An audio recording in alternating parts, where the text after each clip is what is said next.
त डॉक्टर सतीश रोहिड़ा आहे। हा प्लीज़ उन जे बारे में ॿुधायो। सतीश शेख रोहिड़ा जो काबिल बि ॾाढो हुआ। वॾो योगदान रहियो आहे। सतीश रोहिड़ा जो ॾाढो वॾो योगदान आहे साहित्यक ऐं सांस्कृतिक सरगर्मियुनि में। सिंधोलॉजी जा बर्पा कंदड़ फाउंडर आहिनि। सिंधोलॉजी खे बर्पा करण में उनजो ई मेन योगदान आहे, कंट्रीब्यूशन उन्हनि जो ई आहे। जेका पाण में हुआ न टे माण्हू त्रिमूर्ति, प्रोफेसर वलियाणी, लक्ष्मी खिलाणी ऐं डॉक्टर रोहिड़ा, हिननि टिनि गॾिजी करे जेको इहो संस्था बर्पा कई आहे सिंधोलॉजी जी, भई असांजी जेका सिंधी भाषा, जेका सिंधियत आहे उहा अॻियां वधे, क़ाइमु रहे, नवां नवां माण्हू जंहिं खां जुड़नि, उन जे बारे में उन इहो कयो। Doctor Rohira was the first director of Sindhology, the first one, founding director. हा, फाउंड डायरेक्टर। ऐं इन कुल मिलाए करे 26 किताब माना पब्लिकेशन ॾिना आहिनि। 26 बुक्स, 26 पब्लिकेशन्स आहिनि। हुन में 19 सिंधी भाषा में आहिनि, 19 राइट, 4 हिंदीअ में ऐं 3 अंग्रेजीअ में। हा, ऐं हू मोस्टली त कविताऊं लिखंदा हुआ, ऐसे लिखंदा हुआ, मज़मून लिखंदा हुआ, कहाणियूं बि उन्हनि लिखियूं आहिनि जाम। ऐं जेके उनजा नाला आहिनि मां ॿुधायां जो, जेके मज़मून आहिनि उनजा निबंध, जेका चइबो आहे निबंध माना मज़मून जा मजमू, छंड छाण। Collection of essays. हिकु आहे छंड छाण, ॿियो आहे भाषा, साहित्य ऐं समाज, टियों आहे कल्चरल बायपास सर्जरी। हा, इहो हिननि जो फेमस आर्टिकल आहे। ॾाढो फेमस आहे हुनजो आर्टिकल, नंढड़ी किताब कढी अथई त भई सिंधी भाषा खे असां कीअं बचायूं। Directly we can not ask people to read books. त हुननि छा कयो, पहिरीं जंहिं सिंधोलॉजी बर्पा कयूं न, त पहिरीं इहे प्रोग्राम शुरू कया आहिनि, भई नाटक कयो, गीत ॻाराए माण्हू खां, त माण्हू खे पंहिंजो पाण ई जज़्ब जाॻंदो। पोइ उहे पाण ई अची करे सिंधी पढ़ंदा, ॾिसंदा, भई सिंधियत शाहूकर भाषा आहे।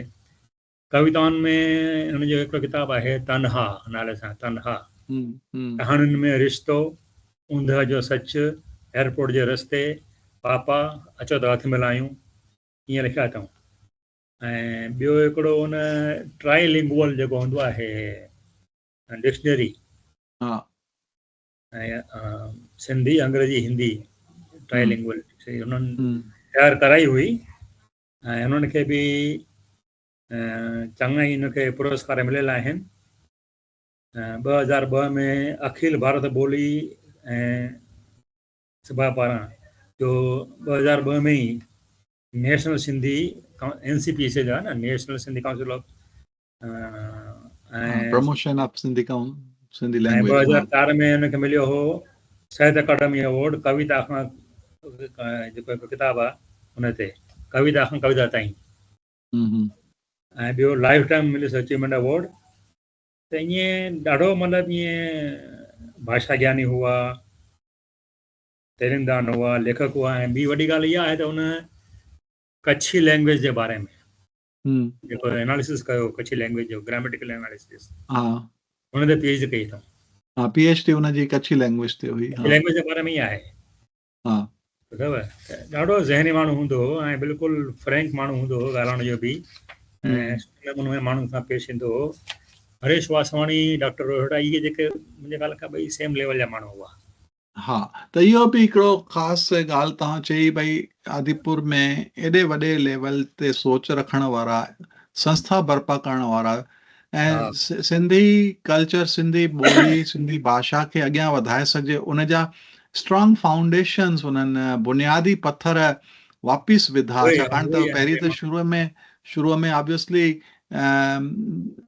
हूंदा दुखायल दिलगीर साहिब वग़ैरह कमु कयो स्कूलनि बर्पा करण में, पर हिननि हिकु नए क़िस्म जी सोच खणी करे, ऐं मूंखे थोरी ख़बर इहा बि आहे त सिंधोलॉजी सां कुझु वक़्तु ताईं हरीश वासवाणी बि कनेक्टेड हो, ऐं त ही सतीश रोहिड़ा जो बि ख़ासि कॉन्ट्रीब्यूशन आहे असांजे सिंधी प्रिज़र्वेशन ते, सिंधी कल्चर जे उन जे लाइ। ऐं सिंधोलॉजी हिकु वॾी संस्था आहे जेका अॼुकल्ह साहिब बीजाणी लीड करे रहियो आहे, उन्हनि जो हिकु साथी आहे।